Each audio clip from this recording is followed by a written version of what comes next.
The sky was the color of old tin, dull, bruised, and stretched thin over the high desert. Birds didn't sing that morning. Even the wind had decided to hush. In that unnatural quiet, Miriam Reyes heard the cry. It was faint at first, a rasp carried on still air. Not an animal, not the echo of shifting trees. This was human, barely. Miriam froze at the water trough, her hands red from scrubbing a blood-soaked cloth. The ranch dog, Jonah, had already picked up on it. He stood stiff, hackles raised, eyes toward the ridge. The scream came again, this time nearer. A hoarse call, more a plea than a warning. Miriam wiped her hands on her apron and grabbed the Henry rifle leaning beside the door. Her boots crunched across the dry earth as she moved toward the barn gate, rifle raised, breath shallow. Dust stirred at the far edge of her land. And then he came. The rider was slumped low over the saddle, his coat torn and streaked with what looked like soot. His face, as he drew closer, was painted in streaks of blue and black, ritual markings. Blood coated one side of his shirt, a growing stain that pulsed with the rhythm of a dying man's breath.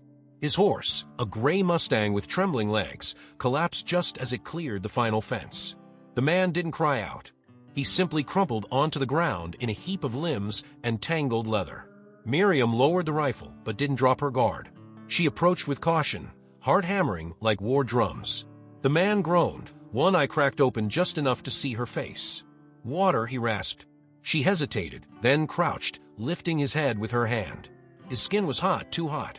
Fever, infection, close-range musket wound by the looks of it. Her jaw tightened. "Who shot you?" she asked. He coughed. "Didn't ask for names." Miriam glanced around. The landscape was still, but she felt the weight of eyes somewhere, just out of sight. She'd known trouble before. This man hadn't wandered here by mistake. Still, she lifted him, barely, with strength she didn't know she had, and dragged him toward the cabin. Every step left a trail of dark blood in the dust. He slipped into unconsciousness before they even reached the door. Inside, she cleared the table with one sweep and lit the lantern. Jonah circled nervously, but didn't bark. That was worse somehow. "Stay with me," she muttered to the man as she fetched her stitching kit. "Don't make me dig another grave this week." The bullet was deep. Her hands worked quickly, fingers trembling but precise. She had done this before, on calves and on men, during the worst of the winter raids when they brought survivors in pieces. This one was different, though. His necklace bore a token she hadn't seen in years, an eagle feather wrapped with horsehair and turquoise thread. A sign of a leader, maybe even a chief. When he stirred again, hours later, his first word was a name. "Sarai." Miriam paused, needle mid-stitch. "Who's Sarai?" she asked. But he was gone again, drifting in fever dreams. She cleaned the wound, poured whiskey down his throat, and wrapped his chest tight. Then she sat beside him, rifle across her lap, and waited for morning. Because if he had enemies, they wouldn't be far behind. The sun hadn't yet broken the horizon when Miriam stirred from her post by the hearth. The stranger still lay motionless, breath ragged but steady. She had slept in shifts, one eye open, the rifle never out of reach. Jonah growled low from his spot by the window. Miriam crossed the room, lifted the curtain just enough to peer through the warped glass. Tracks. Fresh hoof prints in the dust. Deep. At least 6 horses. She couldn't see the riders, but she didn't need to. The man inside hadn't arrived alone, not in spirit, and not in consequence. She turned back to the bed. "You're bringing war with you, aren't you?" He woke shortly after dawn, coughing as though his lungs were full of ash. Miriam offered him water. He drank slowly, eyes darting around the room like a cornered animal. "Where am I?" he croaked. "My ranch. 2 miles south of Dry Hollow." He winced, then tried to sit up. Miriam pressed him back gently. "You lost a lot of blood. You're staying down." He squinted at her. "You're not afraid of me." "If I was, I'd have left you out there for the vultures." His eyes softened. "Then thank you. What's your name?" He paused, then said Tama. She raised an eyebrow. "Comanche." He nodded. "That necklace. You're not just any warrior." Tama looked away. "I'm not supposed to be alive." Miriam crossed her arms. "You want to tell me why you showed up half dead with a death mark and 6 riders on your trail?" Tama's voice was low. "There was a meeting between my people and a trader's envoy. Someone set a trap. Everyone died. I ran." "Why?" "To warn someone. My daughter." Miriam felt something cold twist in her stomach. "The name you whispered last night, Sarai." Tama nodded. "She's in the North Valley. They'll go after her next." The front gate creaked. Miriam moved to the window again. 3 riders this time. Slow, deliberate. Their horses were painted, white symbols on dark hides. War markings. And the men wore no colors. Just leather, steel, and eyes that had seen too much. Jonah barked. "Down," Miriam ordered. She turned to Tama. "Can you shoot?" "Not with this shoulder." "Then don't miss with your mouth." She stepped outside, rifle in hand. The riders halted at the gate. The leader, a broad-shouldered man with a fur-lined coat and a scar, like a lightning strike, across his cheek, tipped his hat. "Morning," he said, all charm and venom. "We're looking for someone. Comanche. Wounded. Might have stumbled through here." Miriam didn't flinch. "Ain't seen anyone but my dog." The man's eyes flicked to the barn. "You sure?" She raised her rifle an inch. "Positive."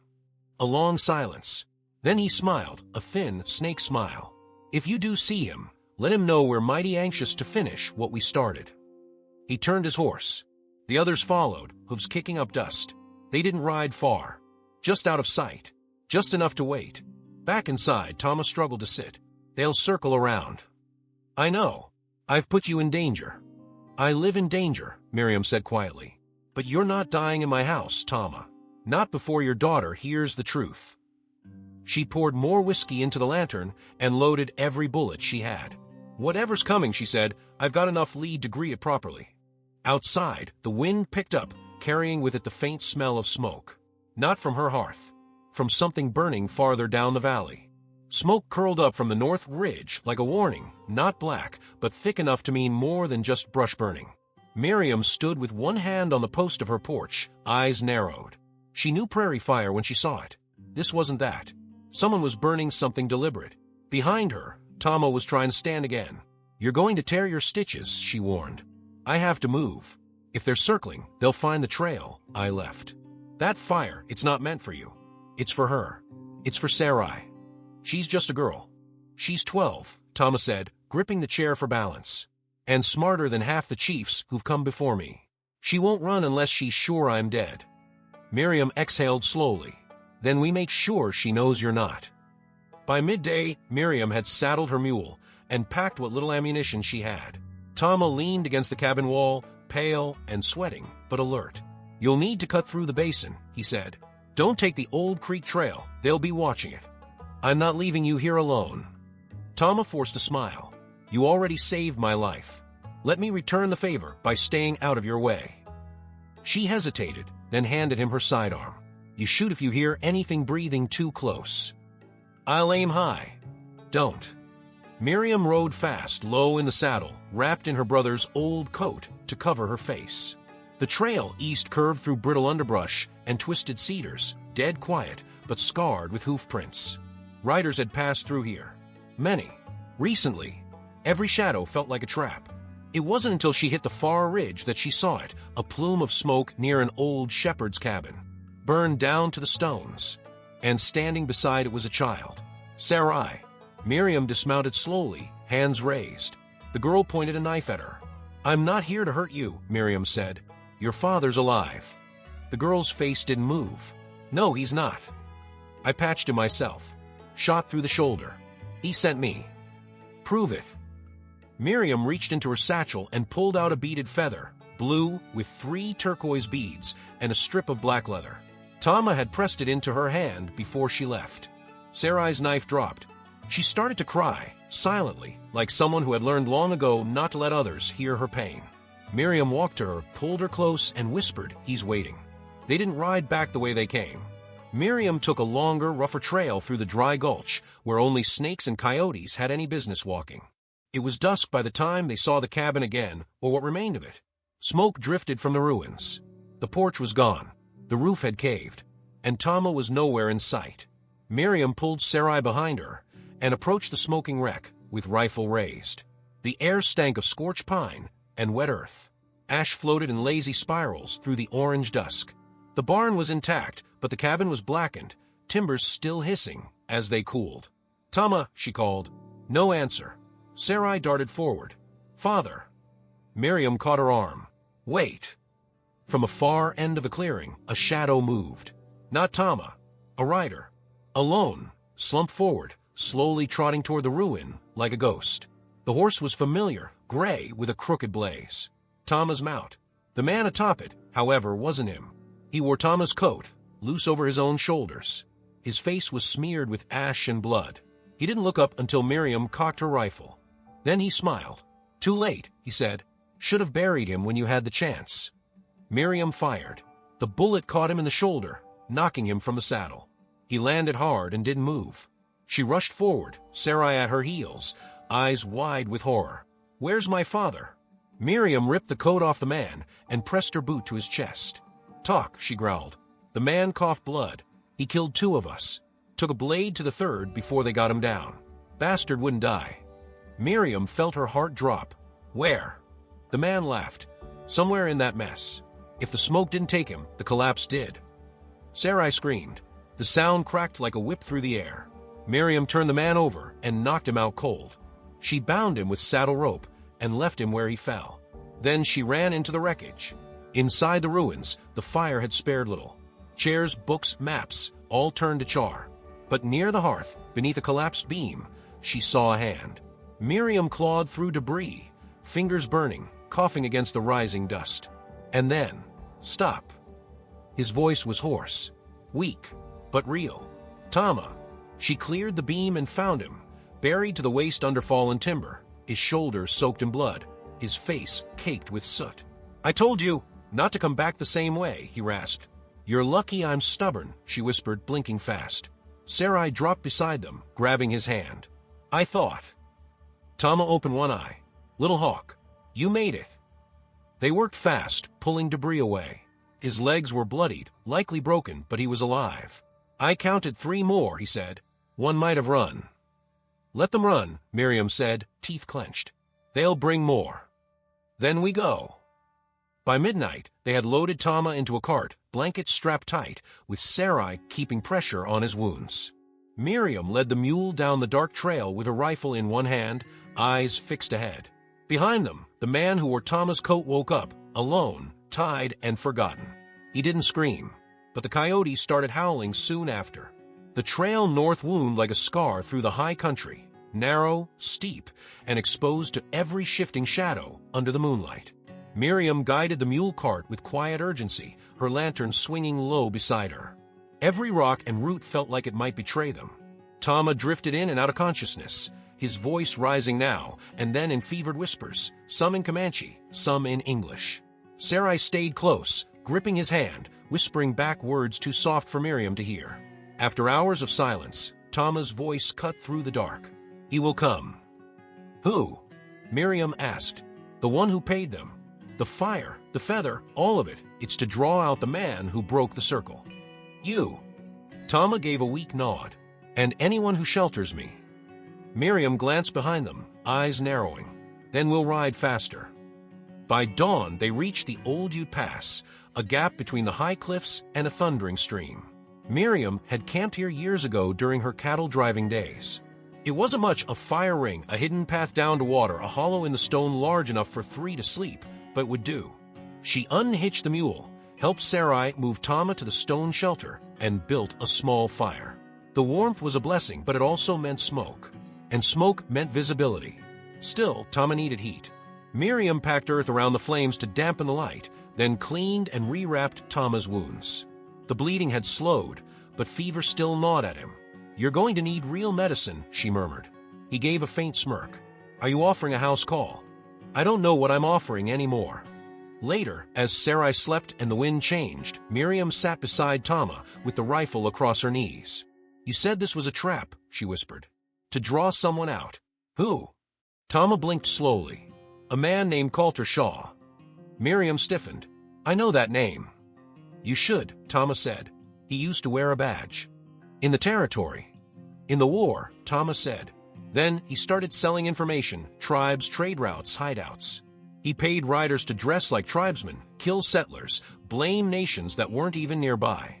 He wanted land, gold, blood to justify it. Miriam's grip on the rifle tightened. And you? I tried to stop it. Gave testimony. Name names. They didn't like that. He coughed a wet sound. They wiped out the village where Sarai was born. Miriam looked over at the sleeping girl, curled under a blanket, one hand still wrapped around a stone charm. She doesn't know. She knows loss, Thomas said, but not the names. Miriam stared into the flames. Maybe it's time she learned.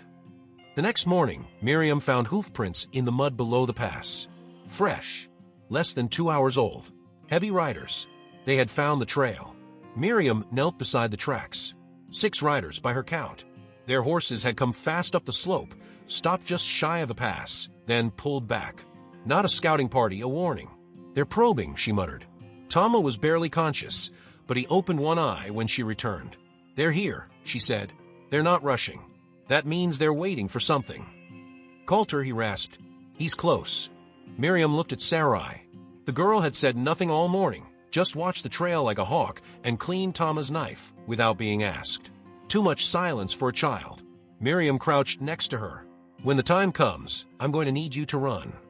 Sarai didn't blink. I'm not leaving him. You might have to. I won't. The way she said it, it wasn't defiant. It was final. Miriam sighed. All right, Hawk. Then we fight smart. She spent the day reinforcing the rock hollow with brush and loose stones. She dug out a secondary blind facing the gulch and laid tripwires with bells made from broken canteen caps. Her rifle, her revolver, and an old shotgun hidden in the mule cart were cleaned and loaded. The sun dipped early behind the cliffs, but the sky still glowed orange when the sound came. Whistles. 3 of them. Soft, controlled, measured. Jonah the dog stiffened. Miriam did too. Sarai dropped to her stomach and pulled Tama's hunting bow close. They waited. Nothing. Then, a voice. Male. Calm. Almost amused. You can shoot if you want, Miss Reyes. But I'm not here to waste bullets. I'd rather talk. She recognized that voice. It had spoken in courtrooms, in mining camps, over the bodies of men who never got justice. Smooth. Slippery. Like oil on river water. Coulter Shaw. Miriam rose slowly from her blind, rifle raised but not aimed. Coulter stood alone on the ridge. Clean boots, black hat, vest lined with polished silver buttons. Behind him, at a distance, the 6 riders waited like hounds on a leash. Evening, he said with a smile. What do you want? You've got something I need. A traitor. A liar. A man who's cost more lives than you can count. Miriam tilted her head. Funny. I thought you liked men like that. He chuckled. Fair. But this one made it personal. You mean he told the truth? Coulter's smile faded. You don't know what you're meddling in. I know he saved his daughter. I know he lived while your men died. Coulter's eyes hardened. That mistake can be fixed. Miriam didn't wait for the signal. She fired. The shot clipped Coulter's coat and drove him back behind the ridge. Gunfire exploded from below. Riders charged the gulch. Miriam rolled, grabbed the shotgun, and fired twice. One rider fell, another veered hard and slammed into the stone. Sarai loosed 2 arrows from the blind. One struck true. Tama dragged himself toward the hollow's edge, knife in hand, face clenched in agony. You stay down. Miriam shouted. He grinned through blood. Not today. By the time the dust settled, 4 riders were down. The others had fled into the trees, dragging the wounded with them. But Coulter was gone. Slipped away like a snake in the rocks. The pass was quiet now, eerily so. Smoke curled from a fractured pine struck by gunfire. Blood stained the dirt in thick splashes near the ridge. Jonah limped but lived. The same could not be said for men who had ridden in at Coulter's call. Sarai was cleaning her arrows with practiced hands. Tama leaned against a boulder, still bleeding but upright, a thin smile pulling at the corner of his mouth. You're both too calm, Miriam muttered, loading her rifle. That worries me. Sarai shrugged. They're not coming back tonight. How do you know? The girl's eyes glittered. Because they think we're stronger than we are. As night fell, Thomas spoke again, slower now, each word strained. He'll come back. Not with riders. Not with noise. Just him. Coulter always finishes what he starts. Then we finish it first, Miriam said. He looked up. You do that. I buried 5 brothers in the war. I'm not burying anyone else because of a snake like him. You'll need bait. She stared at him. You mean you? "I mean me," he said, chuckling dryly. "You think he can resist the chance to put me down himself?" Miriam didn't answer right away. Then she nodded. "We do it at dawn." The trap was simple, or at least it looked that way. They left Tama in the open, seated and bandaged beside a dying fire. The girl hid high on the cliffs with the bow. Miriam waited behind a split boulder, her finger curled lightly on the rifle trigger, breathing through her teeth. The silence stretched. Hours passed. The sun rose, bright and blind. And then movement. A man in black stepped from the trees. Coulter Shaw. No hat this time. No smile. He walked like he owned the earth beneath him, revolver swinging loose in his hand. Tama didn't move. Didn't blink. Coulter stopped 5 paces away. "You should have died in Carrizo Canyon." Tama smirked. "You should have read the last page." Coulter raised the gun, and Miriam fired. The bullet hit him dead center, not enough to kill, but enough to drop him hard. As he fell, Sarai's arrow struck his side. He screamed, a sound Miriam had never heard from him before, not rage, but surprise. She rushed forward, gun drawn. Coulter tried to lift his weapon, but Tama knocked it aside with his cane. "I told you once," Tama said, "there are names that matter more than yours." Miriam leveled the rifle. Coulter looked up at her, teeth bloodied. "This won't stop anything." "No," she said, "but it'll stop you." The shot echoed through the cliffs. Later, they burned his body. No grave, no marker, just smoke carried on the wind. Sarai didn't speak as she watched the flames. She held her father's hand tight. "You did good," Miriam said softly. The girl looked up. "What now?" "Now." Miriam looked to the horizon. "Now we take you home." The morning after the fire, the world seemed to exhale. No gunshots, no hoofbeats, just the low hum of wind through canyon grass and the creak of saddles being readjusted. Miriam crouched by the stream that ran along the edge of the gulch, washing her blood-stained hands in silence. She could still smell the smoke on her coat, still hear the ring of the shot that ended Coulter Shaw. It hadn't felt like justice, but it had felt like something ending. She glanced over her shoulder. Sarai was helping Tama into the cart, folding blankets beneath his legs. The girl worked without words, her small hands sure and strong. There was something in her now that hadn't been there before. A sharpness. Not hardness, just clarity. She had seen what the world could do, and she had lived. They rode out before the sun reached its peak. The land around them still held danger, fragments of Shaw's men, opportunists, wild beasts, but none dared follow yet. By mid-afternoon, they reached the old Stone Creek outpost, once a bustling fort, now barely more than splintered walls and a crooked sign. A man named Reverend Joseph Gray still lived there, an ex-Union scout turned preacher who served travelers and ghosts alike. He opened the door when Miriam knocked. "Well, I'll be," he said, blinking at her rifle. "Last time I saw you, you were bleeding from the jaw and swearing like a sailor." "Still swearing," she said. "Less bleeding." She nodded toward Tama. "We need shelter. A week. Maybe more." Gray looked the Comanche man over, then the girl. He didn't ask questions. "Back room's yours. Firewood stacked. Water's cold but clean." Over the next days, the outpost became something of a sanctuary.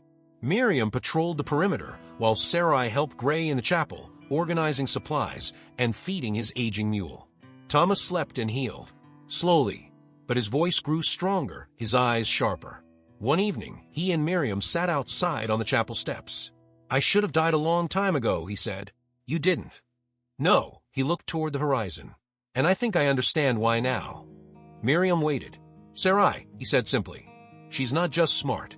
She's something else. She's not meant to follow. She's meant to lead." Miriam nodded. "She already does." That night, Sarai approached Miriam by the fire. "When my father's strong enough," she said, "we want to go west. Past the ridges. There's a village that'll take us. One that remembers our name." Miriam looked at her. "And you? What do you remember?" The girl met her gaze without flinching. "Everything." Miriam stood at the edge of the outpost fence, watching the road east, where the prairie stretched into golden haze. Her fingers traced the stock of her rifle in idle circles, muscle memory from years of watching and waiting. Behind her, the chapel bells chimed softly in the wind, not rung, just swaying on rusted nails. It was peaceful here, in a way that made her stomach knot. Peace never lasted. Reverend Gray joined her a moment later, a tin mug in hand. You think there'll be more? There's always more, she muttered. But Coulter's gone. Coulter was a fire, Miriam said. But fire doesn't start itself. Someone gave him a spark. Paid him. Covered him. Gray sipped slowly. You going to chase that? She didn't answer right away. Maybe. You've got a quiet life here if you want it. Folks don't come this far for sermons. I'm not a preacher. Gray smiled. No, but you've buried enough sin to be one. Inside, Tama was on his feet for the first time since the cabin. Sarai hovered beside him, careful not to help unless he asked, which he never did. You planning to leave soon? Miriam asked. Tama looked at her. You want us gone? Not unless you leave too quietly. He chuckled, a low, dry sound. We leave at dawn. Sarai stepped forward. You should come with us. Miriam blinked. Me? You don't belong here either, the girl said. You walk like someone waiting for a storm. I've seen enough of them. Then help us stop the next one. That night, Miriam lay awake under a canvas tarp, watching stars scatter across the black. Her mind wandered back to the courtrooms, the gallows, the graves, the men who paid silver to erase guilt, and the women who carried the weight afterward. Coulter had burned, but someone had handed him the torch. Maybe it was time to follow the flame. At dawn, they saddled the mule cart and packed supplies. Reverend Gray gave them jerky and a small wooden cross, which Sarai tucked into her coat without a word. They rode out just after first light, Tama in cart, Sarai riding beside, and Miriam ahead, rifle on her back, wind in her coat. None of them looked back. They had buried what they could. Now it was time to dig something up. They traveled west for 3 days. The land turned jagged, rising into red rock spires and narrow cuts where sound didn't carry. The mule cart creaked over uneven stone, and Sarai's eyes never stopped moving, scanning ridges, counting birds, watching wind patterns the way a warrior would. Tama rested in the back, quieter now but clearer. He had begun to whisper stories again, old Comanche names, places that had been erased from maps but lived on in memory. Miriam rode ahead as always, but something inside her had changed. She wasn't just guiding them. She was hunting. By the 4th evening, they reached a small trading post called Mesa Notch, barely more than a store, a saloon, and a graveyard full of rough-hewn stones. It sat crooked on a plateau, shadowed by twin peaks that locals said were cursed. Most travelers didn't stop long, but Miriam didn't stop by chance. She knew someone here. A man named Jasper Kane, a former Pinkerton-turned outlaw informant, whose talent was knowing who paid whom for what and when. She left Tama and Sarai at the edge of town and entered the saloon alone. Jasper hadn't changed much. Still wore that ridiculous vest with brass buttons and smoked cinnamon tobacco like it gave him power. He saw her the second she stepped in. Well, I'll be damned, he said. Miriam Reyes. I thought you were a memory. She sat opposite him, slow and cold. I need a name. Jasper grinned. You always did.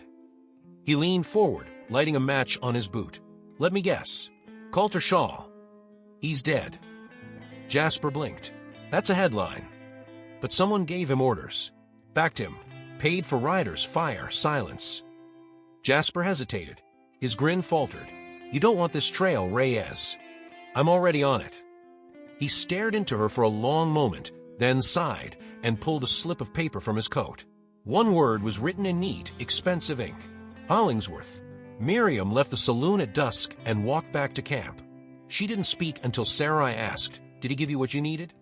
No, Miriam said, tossing the paper onto the fire. He gave me what I already knew. Tama looked up. Hollingsworth. You know him. Tama nodded grimly. He ran the survey lines during the treaty years. Promised land, then bought it all with blood. Miriam's jaw tightened. He's the spark. They made camp in silence. The stars overhead seemed colder now, farther away. Miriam sat with her rifle across her knees, staring west toward whatever lay beyond the peaks. Not just justice, not just revenge, truth. And truth had teeth. The next morning, the wind shifted. Not just in direction, in weight. The air felt charged, like the land itself knew something was waking. Miriam rose before dawn, scouting the edge of Mesa Notch with her rifle slung low and her eyes searching the distant ridgelines. Sarai joined her minutes later, quiet but alert. You dreamed again, the girl said. Miriam didn't ask how she knew. Yeah. Same one. Miriam nodded. Fire. A name whispered in smoke. Always the same one. Hollingsworth. They left the trading post by midday, heading deeper into mountain lands toward a place Tama called Cedar Vein, an old silver operation turned ghost trail where Hollingsworth once held court as a land commissioner for the army. That title had long since been stripped, but the scars of his work remained. "You sure he's still there?" Miriam asked as they rode. "No," Tama said, "but someone who fears him is." They crossed dry basins where no grass grew, rode over ridges where the bones of old miners still poked through wind-carved soil, and by nightfall reached the canyon mouth of Cedar Vein. The entrance was marked by stacked stones, 7 in all, the Comanche sign of a cursed promise. Miriam touched them briefly as they passed. "People died for this silver," she said. Tama, weak in the cart, whispered, "People always die for silver." Inside the canyon, they found remnants of structures long buried, a collapsed storehouse, rusted rails for carts, a water wheel split in two like broken ribs. They also found something else. Fresh tracks.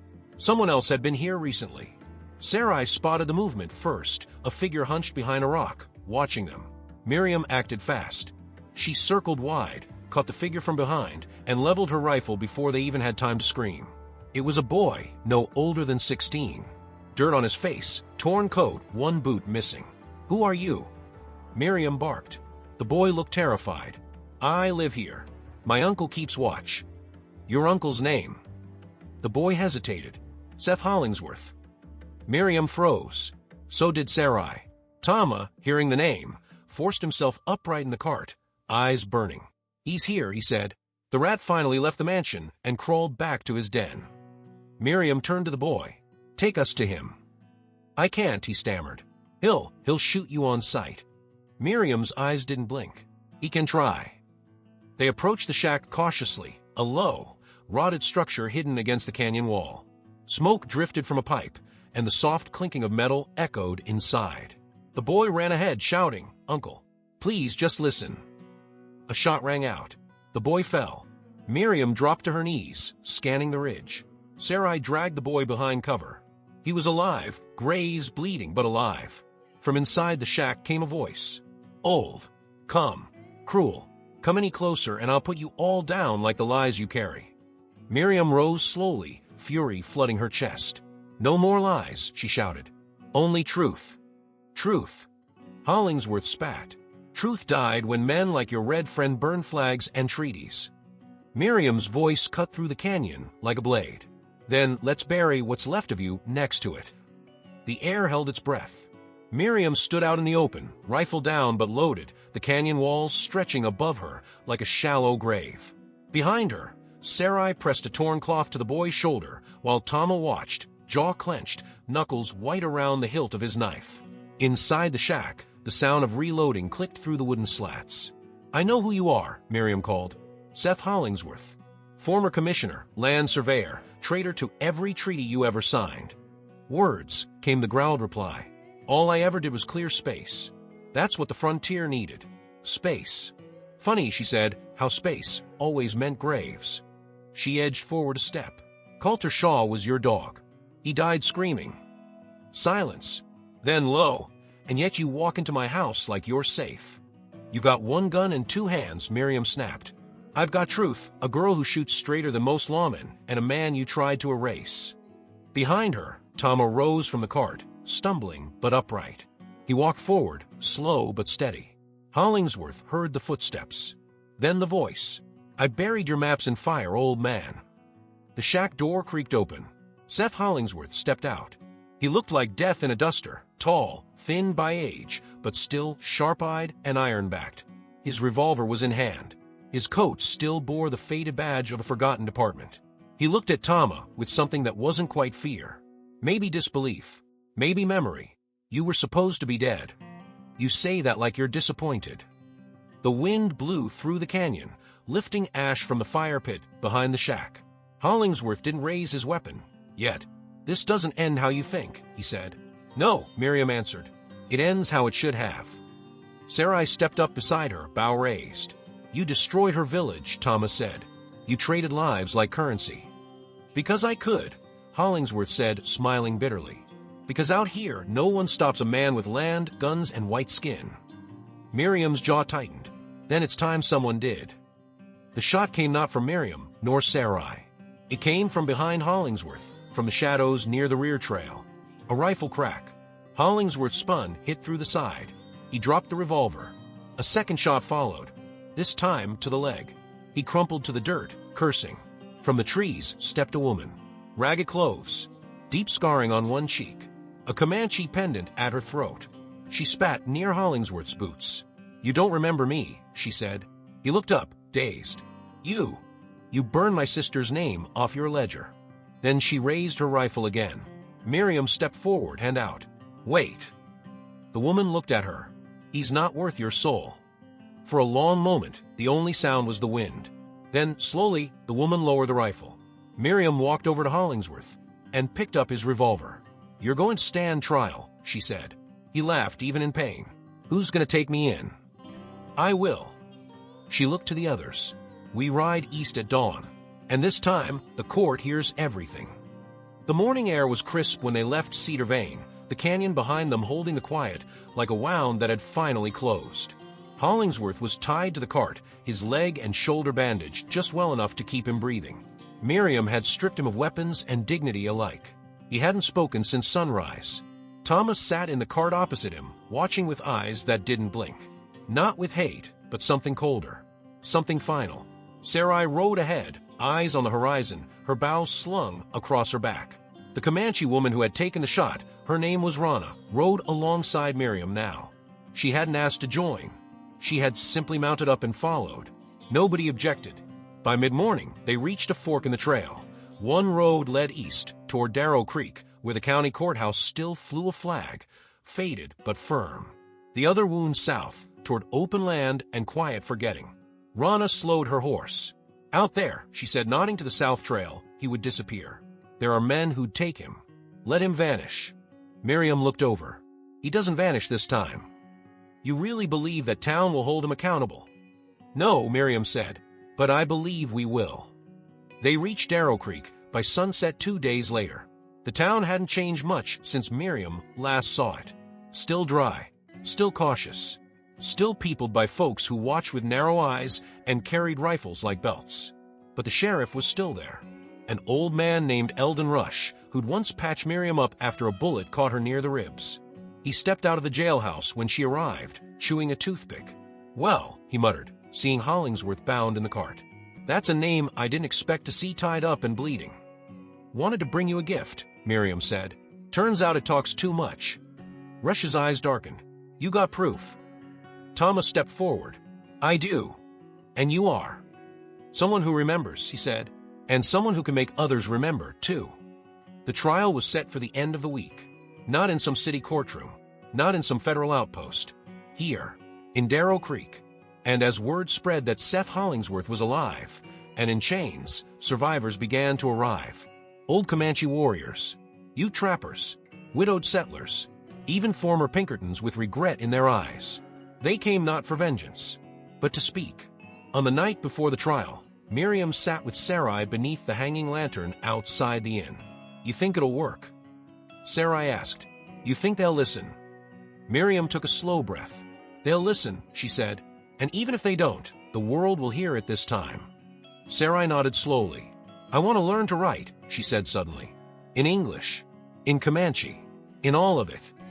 "Why?" "So I can tell it better than anyone ever has." Miriam smiled. "Then I'll teach you." The old courthouse in Darrow Creek hadn't seen a full gallery in years, but on the morning of the trial, it overflowed. The wooden benches creaked beneath the weight of settlers and Comanche alike, their silence heavy, their eyes fixed on the prisoner chained at the defense table. Seth Hollingsworth looked smaller now. Not just from wounds or age, but from something deeper, the way the truth had begun to shrink the myth around him. He had built a life out of ledgers and violence, and now the ink was being read aloud. The judge, a wiry man named Alton Kerr, sat grimly at the bench, boots crossed beneath the desk. He nodded once, and the trial began. Thomas spoke first. He told of treaties erased, lands sold out from under villages, names changed in reports to justify raids. He spoke of Coulter Shaw, of the fires of Sarai's mother, and the death that had chased them for years. He did not raise his voice. He didn't need to. His words carried the weight of memory. Rana followed. She spoke of her sister, a teacher in a mixed-language school built by Comanche hands and burned to ash by writers funded through Hollingsworth's network. She wasn't a warrior, Rana said, but she died like one, trying to save the children. Gasps echoed through the courtroom. Someone in the back wept quietly. Then Miriam took the stand. She spoke not as a witness, but as a ledger keeper. She described names, ranches lost, deeds forged, men paid to lie under oath. She described burying friends, testifying against ghosts, and riding through fire for a man who had once been her enemy. She looked directly at Hollingsworth. "You wanted history to forget them," she said, "but we remember, and that's stronger than your silver ever was." The defense offered little. What could it offer? Hollingsworth's lawyer, a green Eastern type with shaking hands and no fire behind his arguments, mumbled something about uncertain documentation and the volatile nature of frontier conflicts. It landed like dust. The jury took less than an hour. Guilty, on all counts. Outside the courthouse, the crowd didn't cheer. They stood in quiet disbelief, not because justice had been done, but because it had been allowed. Miriam walked beside Tama, and Sarai through the square.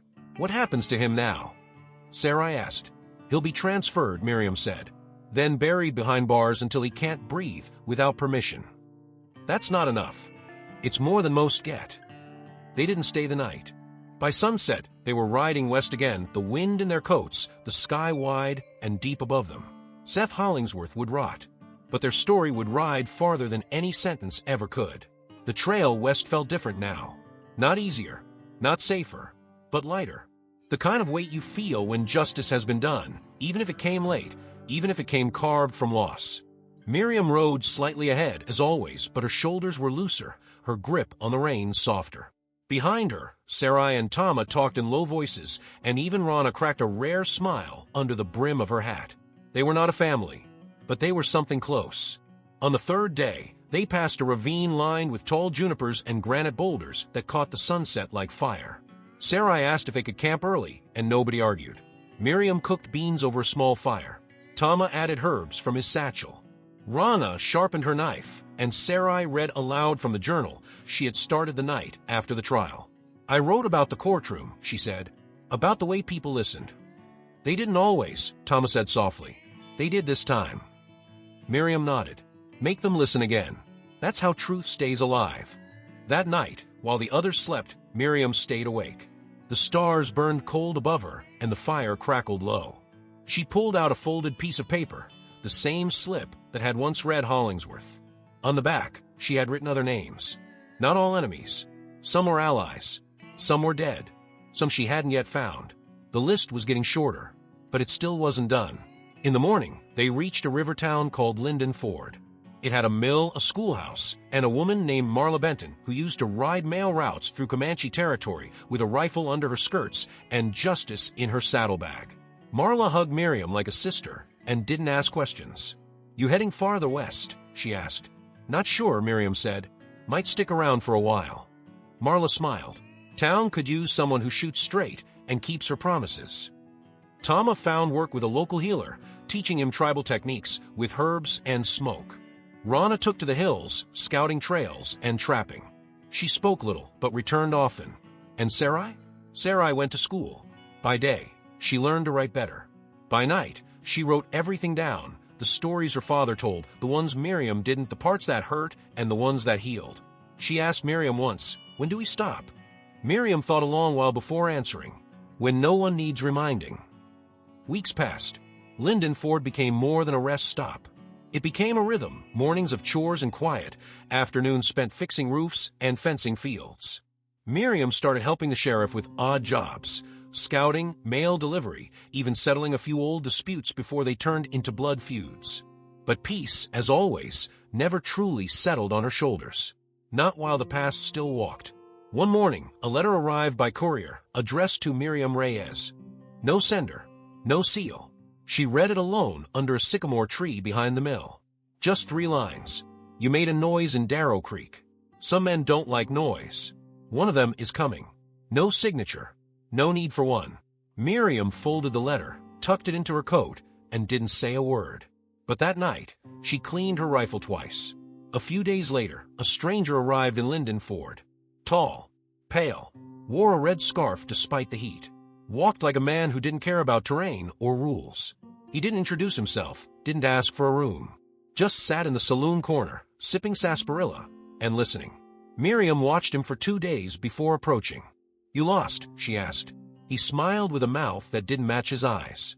"Looking for someone who forgets easy." "Well," she said, "we don't do a lot of forgetting here." He leaned forward. "You don't know me, but the man you brought to trial? He knew my employer well." "Hollingsworth had a lot of friends," she said. "They're fewer now," the man replied, but louder.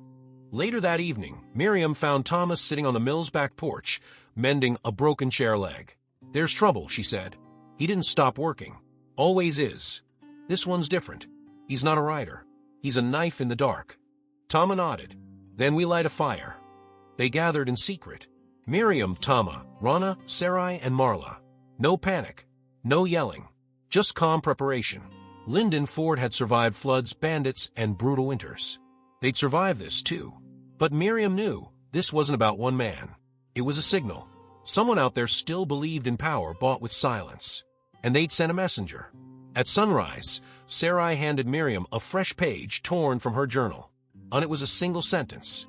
"Truth is not safe, but it's stronger than fear." Miriam smiled. She pinned the page to the post office door and waited. Night draped Linden Ford in velvet silence, broken only by the creak of porch chains and the lazy thrum of cicadas. Miriam prowled the main road with Tama at her shoulder, lanterns extinguished so their boots moved like secrets over dust. Somewhere behind shuttered windows, rifles were loaded, hammers cocked. The town had agreed. No vigilante charge, no reckless heroics, just a wall of steady eyes ready to answer any spark with daylight. The stranger in the red scarf did not wait long to strike. At the town well, a single shot shattered glass stillness. The rope snapped, bucket clanging against stone. Miriam spun. Tama took off first, his moccasins whisper soft across the boards. They reached the square to find Jonas the Cooper, gentle Jonas, who sang to his barrels, flat on his back, clutching a graze along his ribs. Flesh wound, but message sent. Carved into the nearby water trough with a Bowie knife, debt unpaid. Miriam knelt beside Jonas, pressing cloth to the burn of lead. "You see him?" Jonas hissed through teeth. "Just a shadow. Red scarf. Wanted you to notice." She did. By dawn, Sheriff Burke called a town meeting beside the feed store. Chairs scraped, townsfolk murmured, but Miriam felt the hush under every voice, fear sharpening into resolve. Burke cleared his throat. "We can deputize, set watches, lock doors, but this fella ain't after property. He's after a woman who helped put a murderer in irons. That ain't just her fight." An old rancher named Delilah Walsh stood, spine like mesquite. "Then we give him no shadows to hunt in. We stand out where he can see us." Heads nodded. Miners, mothers, Kunai quarryman, the quiet barber who'd lost a brother to Hollingsworth's gang. Linden Ford was weaving itself into one loom. That evening, Miriam walked alone to the stranger's rented room above the saloon. She found the door ajar, lamp lit low. Red Scarf sat at the desk, polishing a Colt with a reverence usually reserved for prayer. "No ambush?" she asked. He shrugged. "You'd never step in a snare you couldn't study." Miriam entered, left the door wide so the corridor witnessed every breath. "You came for payment," she said. "Which coin?" "Fear," he answered. "The kind that keeps folks quiet next time the powerful decide how justice works." Miriam rested a palm on the worn stock of her Winchester. "Then you're already broke. This town is louder than your pistol." Red Scarf smiled, slow as oil. "Towns burn." "Not when every lamp's been turned into a lighthouse," she returned. "Step outside. See how many flames wait to guide you home." He hesitated, just a flicker, but enough. Footsteps filled the hall. Tama, Sheriff Burke, Rana with her scattergun, Sarai clutching her ledger as if scripture. A dozen more behind them, silent but solid. Red Scarf set the Colt on the desk. "You'd shoot an unarmed messenger." "I'd welcome a man who lays down his weapon," Miriam said. "Stay, work, change your name if you must. But if you lift that iron again, you'll hear the town speak back." Outside, church bells rang, Sarai's idea, turning warning into song. Echoes drifted through windows like promise. The messenger looked from face to face, measuring futures. At last, he nudged the revolver forward, barrel toward himself. Maybe the debt was written in the wrong ledger," he murmured. Burke cuffed him gently, more escort than arrest. We'll give you a bed in the jailhouse. Tomorrow we'll talk. Later, beneath the sycamore, Miriam unfolded the first letter and burned it to ash. She watched sparks whirl upward, tiny suns refusing night. Tama joined her, gaze on embers. Storms passed. Storms circle back, she answered, but we've got roofs and hands ready. A breeze rustled leaves, whispering, not warning. And for the first time since the desert trial, Miriam Reyes allowed herself a long, lung-deep breath that did not taste of running. The jailhouse bell clanged softly at dawn. Sarai was the first awake. She padded across the porch barefoot, journal hugged tight against her chest, her boots forgotten by the cot. Miriam followed soon after, coffee steaming in a tin mug, eyes already narrowed against the rising sun. The man in the red scarf, whose real name they now knew was Ellis Bragg, sat in the cell, quietly tracing the bars with his fingertips like counting regrets. "You slept?" Miriam asked. He nodded, first time in a while without one hand on the grip. "You planning to keep it that way?" Ellis looked up. "Depends what comes next." What came next was paperwork and decisions. Sheriff Burke had sent telegraphs to nearby districts requesting files. Turns out Bragg had been on more than one payroll, some outlaw, some government. He was a mercenary, a ghost with a ledger. But his crimes, while shadowed, were not soaked in murder. Not yet. Tama came with a proposal. He doesn't need a noose. He needs a path. Rana was skeptical. "You want to forgive him?" "No," Tama said. "I want to repurpose him." By week's end, Ellis was no longer in a cell. He worked with Marla, mapping the lesser-known trails between the towns and Comanche settlements. He carried messages to outposts others couldn't reach. Quiet, precise, unarmed. And he reported back always. He was being watched. But he was also being given something he'd never had before. A purpose not tied to fear. Meanwhile, Miriam, Sarai, and Rana dug deeper into old files. They found names. Dozens. Miners buried in shallow graves.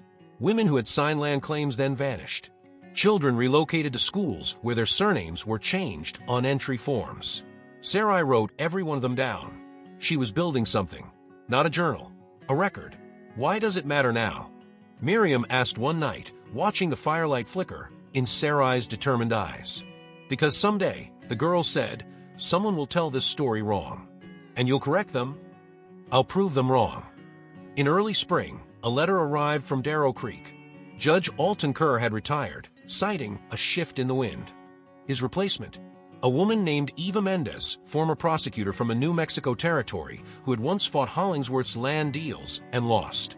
Now she was ready to fight again, this time with the wind at her back. "Seems like the world's listening," Rana said one morning, reading the letter aloud on the porch. Miriam nodded. "Let's keep talking then." And with that, she saddled her horse again. Not to run, to ride. Because there were still places where the dust had settled over too many truths. And someone had to stir it up again. Spring faded into the long golden light of summer. Linden Ford changed, not in ways you'd mark on a map, but in spirit. The school now taught 3 languages. The saloons served coffee to Comanche traders. Every door had a bell, and every bell echoed a place where silence once ruled. And at the edge of it all, in a cabin with a tin roof and wildflowers sprouting by the windows, Miriam Reyes hung up her rifle. Not forever, just for now. Tama stayed, teaching rootcraft and healing at the edge of town. The children called him Dr. T and brought him snakeskins and broken feathers like offerings. He smiled more often, laughed sometimes. Rana took to guiding, real guiding. Not just trails, but people. Those between lives, between loyalties, between places where they were allowed to be. She didn't talk much, but when she did, people listened. And Sarai became something else entirely. She sent her first manuscript east in a bundle of rough papers, stitched together with twine. She signed it not just with her name, but with those of her mother, her tribe, her father, and the town that stood behind her. It was published under the title, Whispers Beneath the Dust, A True History of the Borderlands. Critics in Chicago called it fictionalized. A reviewer in New York called it dangerous. A teacher in Santa Fe called it truth. And in Linden Ford, they just called it hers. One evening, as cicadas buzzed and stars blinked into place, Miriam sat beside Sarai outside the schoolhouse. A soft wind rustled the ledger papers on the porch table. New names, new stories, new work to be done. You ever think about going back? Sarai asked. To where you're from. Miriam tilted her head. Not much left there. And anyway, I think I'm from here now. The girl nodded. Me too. A pause. Then, but I still want to go farther someday. Where? Sarai pointed west, where the hills glowed in twilight. Where the wind goes. In the morning, Sarai rode out. Not alone, Rana rode with her. Behind them, the town stood watching, waving. Tama raised a hand. Miriam handed her a satchel of letters, a compass, and a journal bound in leather. Keep telling it true, she said. I will. They rode into the dust, and the wind followed. Miriam remained, not because her story was over, but because hers had become the place others began theirs. And the horizon, it never stopped calling, but neither did she.